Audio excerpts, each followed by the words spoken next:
ഇനി നമുക്ക് ഇതൊന്ന് ടേസ്റ്റ് ചെയ്ത് നോക്കാം.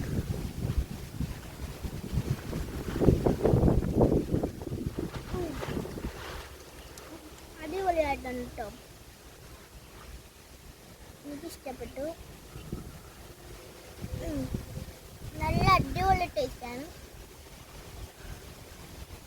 നിങ്ങളെ കൊതി വരുത്താനല്ലോ കേട്ടോ ഞാൻ ഇങ്ങനെ നിന്നുന്നത്.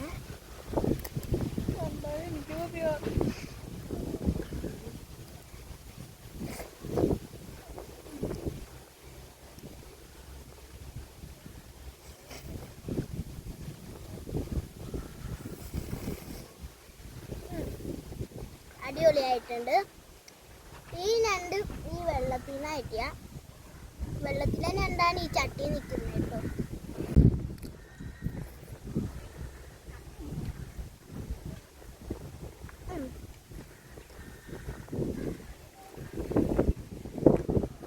ഈ വെള്ളത്തിലുള്ള ഞണ്ടാണ് ഞാനിപ്പോൾ കറി വെച്ച് തിന്നുന്ന. പക്ഷെ എൻ്റെ അമ്മേ നല്ല ടേസ്റ്റ്. ഞാൻ ആദ്യമായിട്ടാണ് ഒരു ഞണ്ട് കറി എൻ്റെ കൈ കൊണ്ട് ഉണ്ടാക്കുന്നത്. ഇത് നിങ്ങൾ ട്രൈ ചെയ്ത് നോക്കണം, അടിപൊളിയാണ്, എനിക്ക് ഇഷ്ടപ്പെട്ടു.